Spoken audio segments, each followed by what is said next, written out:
Salut à tous, c'est Pongdash et bienvenue sur cette vidéo qui aujourd'hui va parler d'ennui. Et vous savez que c'est un élément qui pour moi est particulièrement important dans le sens où je pense qu'aujourd'hui on est arrivé dans des états de saturation qui font que on rentre constamment dans des transes qui sont plus ou moins ouvertes et plus ou moins suggestibles.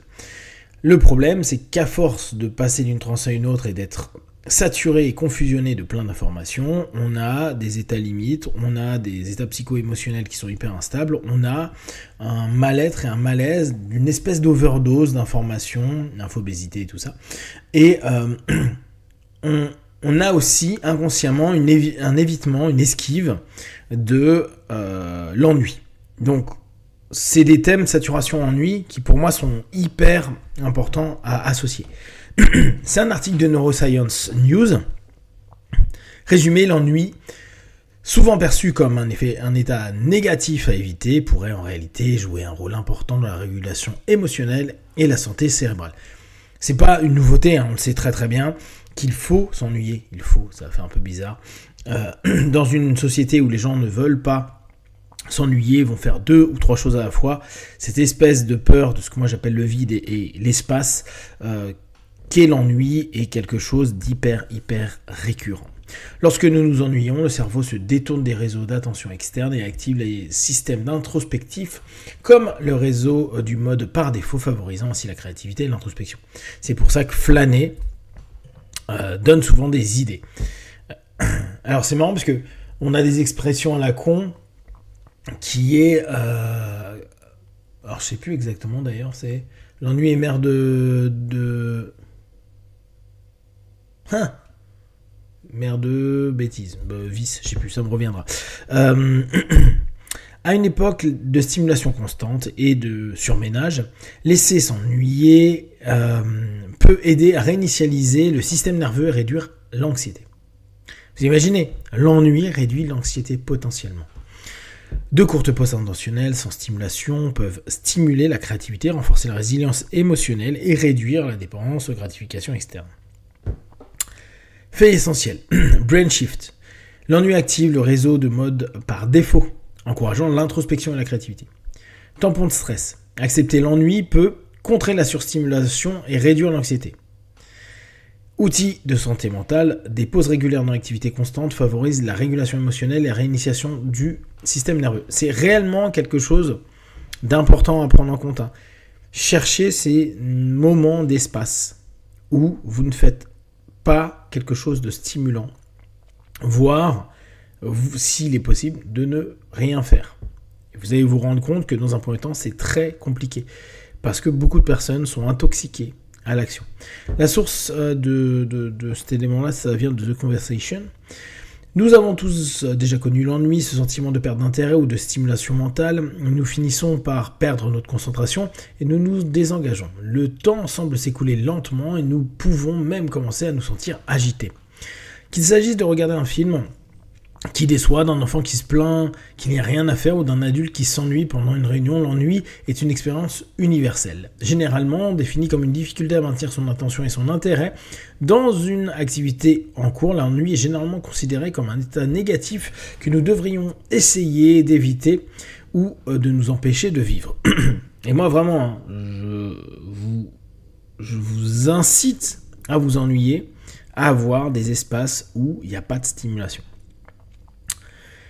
Et s'il existait une autre façon de considérer l'ennui comme un état positif, apprendre à accepter l'ennui pourrait-il être bénéfique? Le cerveau face à l'ennui. Le réseau cérébral est un système de régions interconnectées qui interagissent pour assurer différentes fonctions. On peut le comparer à une ville dont la banlieue, région cérébrale sont reliées par des voies neuronales, toutes travaillant ensemble pour permettre à l'information de circuler efficacement. Lorsque nous nous ennuyons, par exemple, en regardant un film, notre cerveau active des réseaux spécifiques. Le réseau de l'attention priorise les stimuli pertinents tout en filtrant les distractions et est actif lorsque nous commençons le film. Cependant, à mesure que notre attention diminue, l'activité du réseau attentionnel diminue, reflétant notre capacité réduite à maintenir notre attention sur le contenu peu engageant. Souvenez-vous, l'hypnose, c'est une capacité à un moment donné, à rentrer dans une hyperfocalisation en limitant l'ensemble des facteurs extérieurs à un moment T. Donc on s'aperçoit que quand on regarde un film, là en l'occurrence c'est l'exemple, on rentre dans une transe ludique, une transe de détente. Et que va y avoir un switch, c'est pour ça que je vous parle de ces espèces de switch qu'on a, ces changements qu'on a, ces transferts de transe d'une transe à une autre, c'est qu'à ce moment-là, l'attention diminue en externe. Il est possible d'avoir effet inductif qu'on connaît en hypnose, focalisation interne, qui nous ramène dans une autre transe, qui n'est plus une transe associée à l'extérieur, mais associée à l'intérieur. De même, l'activité du réseau fronto-pariétal ou réseau de contrôle exécutif diminue en raison de la difficulté à maintenir l'attention sur le film, peut engageant simultanément le réseau en mode par défaut s'active, orientant notre attention vers les pensées intérieures et l'introspection. Là, on est focus interne. Et on peut l'avoir dans les processus inductifs, confusion-saturation, focalisation interne ou rupture de pattern.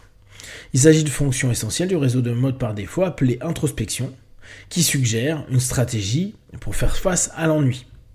Cette interaction complexe, alors pour nous, à ce moment-là, on rentre dans une transe qui est une transe fermée, donc plus orientée par des suggestions externes, mais par un travail intérieur. Et c'est une transe qui, en général, est non corrélée à l'externe parce que simplement, l'autosuggestion et la visualisation et le monde intérieur qui est en train de se développer commencent et se développent par nous-mêmes. Cette interaction complexe de réseau implique la collaboration de plusieurs régions cérébrales, clés pendant l'ennui. L'insula est un centre essentiel du traitement sensoriel et émotionnel. Cette région présente une activité accrue lorsqu'elle détecte des signaux corporels internes, comme des pensées d'ennui, indiquant que le film n'est plus captivant. C'est ce que l'on appelle souvent l'interoception. L'amygdale peut être comparée à un système d'alarme interne. Elle traite les informations émotionnelles et participe à la formation de souvenirs émotionnels.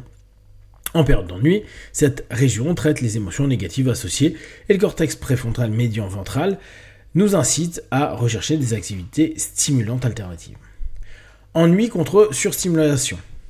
Nous vivons dans une société qui nous soumet à une surcharge d'informations et un stress intense. De ce fait, nombre d'entre nous ont adopté un rythme de vie effréné en s'organisant constamment pour être occupés. Et ça, peut-être que ça vous parle.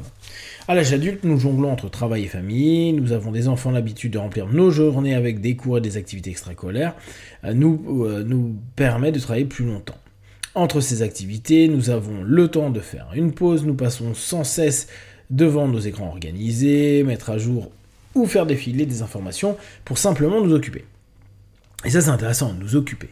Ce point d'occupation, pourquoi vous avez besoin d'être occupé, pourquoi avons-nous besoin d'être occupés ? Ainsi, les adultes donnent involontairement aux jeunes générations l'exemple de la nécessité d'être constamment connectés. Cette stimulation constante peut être coûteuse, notamment par notre système nerveux. Notre surprogrammation peut alimenter une surstimulation du système nerveux. Le système nerveux sympathique, qui gère nos réactions de combat ou de fuite, est conçu pour gérer les périodes de stress. Cependant, lorsque nous sommes constamment stressés par l'absorption de nouvelles informations et la jonglerie entre les différentes activités, le système nerveux sympathique peut rester activé trop longtemps en raison d'effets cumulatifs d'une exposition répétée à différents facteurs de stress. Et on le sait bien, c'est toujours la même chose, le stress est acceptable, il y a un stress positif, mais la plupart du temps, on est tellement dans des excès que notre stress va commencer à nous abîmer. On parle parfois de surcharge allostatique. C'est lorsque notre système nerveux est surchargé, dans un état d'excitation accrue, ce qui peut augmenter notre risque d'anxiété. Éliminer l'état d'ennui nous prive d'un moyen simple et naturel de réinitialiser notre système nerveux sympathique. L'ennui pourrait-il être bon pour nous ? À petite dose, l'ennui est le contrepoids nécessaire au monde surstimulé dans lequel nous vivons. Il peut avoir des bienfaits uniques pour notre système nerveux et notre santé mentale. Cela oppose aux longues périodes d'ennui où une activité accrue du réseau en mode par défaut peut être associée à une dépression.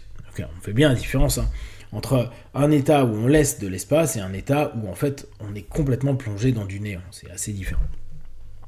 Il y a plusieurs avantages à s'autoriser à s'ennuyer de temps en temps.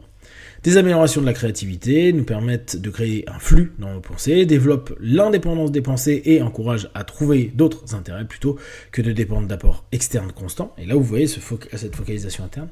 Favorise l'estime de soi et la régulation émotionnelle, car les moments non structurés peuvent nous aider à nous asseoir avec nos sentiments, ce qui est important pour gérer l'anxiété. Encourage les périodes sans utilisation d'appareils et bride la boucle de gratification instantanée qui contribue à l'utilisation compulsive des appareils et rééquilibre le système nerveux. Il faut accepter les pauses. L'anxiété est en hausse partout dans le monde, surtout chez les jeunes. Et je rappelle, c'est pas surtout chez les jeunes, il y a aussi énormément de personnes adultes qui sont saturées. De nombreux facteurs contribuent à cette tendance. Nous sommes constamment connectés, cherchant à simplifier chaque instant, mais ce faisant, nous privons le potentiel de notre cerveau et de notre corps du temps de repos dont il a besoin pour se ressourcer. Nous devons profiter de la pause. C'est un espace où la créativité peut s'épanouir, où les émotions peuvent être régulées et où le système nerveux peut se régénérer. Voilà, je trouve l'article intéressant et vraiment... Pensez simplement à surconsommation et surstimulation. C'est vraiment deux éléments qu'il faut travailler, et notamment avec ces espaces, ces temps, ces moments, ces instants de vide, de rien, de cheminement en interne, plutôt que d'être constamment en référence externe pour vivre et consommer sans même s'en rendre compte tout ce qui est en train de se passer. Si vous avez des questions et des remarques, vous les partagez sur Facebook, YouTube, j'y répondrai le plus rapidement possible. Comme d'habitude, tout ce que je propose, ne prenez que ce qui est bon et juste pour vous, tester, observer, analyser et conclure. Be one, ciao.